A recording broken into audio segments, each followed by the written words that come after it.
Dari Abdullah bin Mas'ud radhiyallahu anhu bahwa Rasulullah shallallahu alaihi wasallam bersabda, "Tidak ada iri hati kecuali kepada dua orang, yaitu orang yang diberi Allah harta kemudian dipergunakannya dalam kebenaran, dan orang yang diberi Allah hikmah ilmu kemudian dipergunakannya dengan baik dan diajarkannya."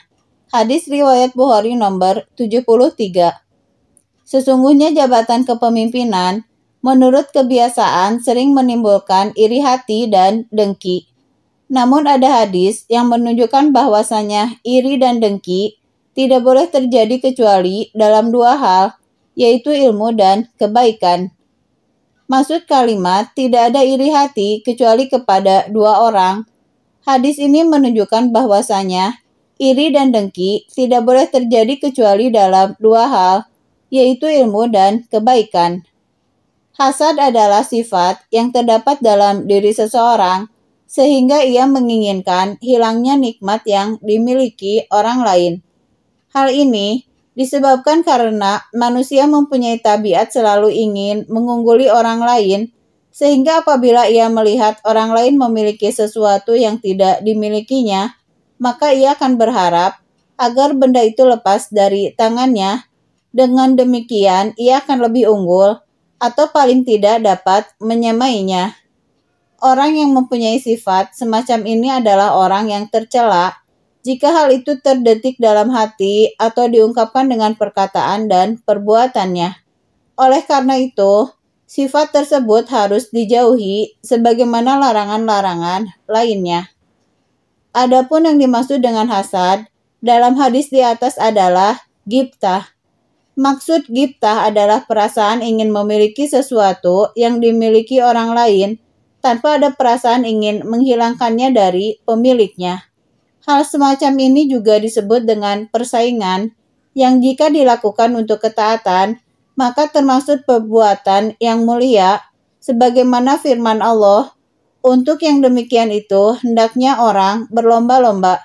Quran Surah Al-Mutaffifin ayat 26.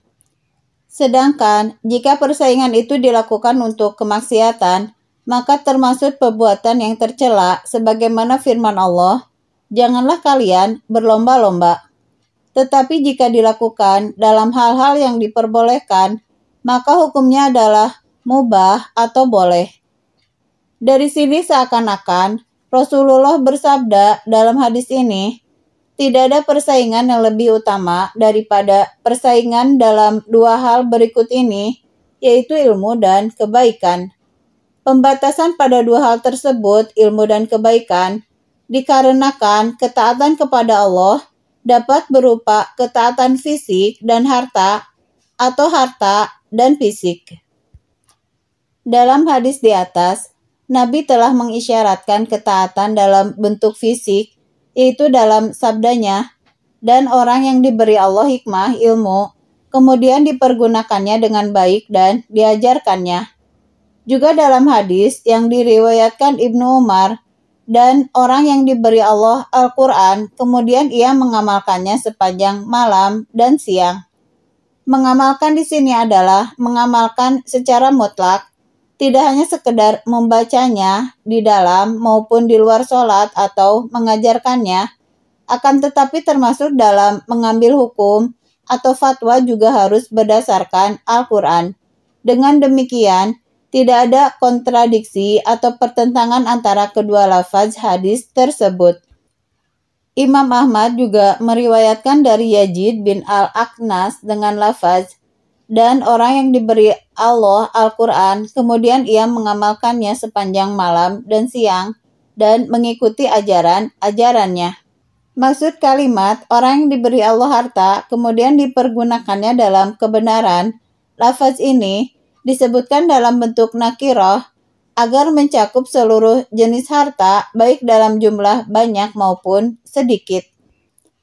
Dalam hadis ini, Abu Hurairah menambahkan kalimat yang mengindikasikan bahwa makna hasad dalam hadis tersebut adalah al-ghibtah.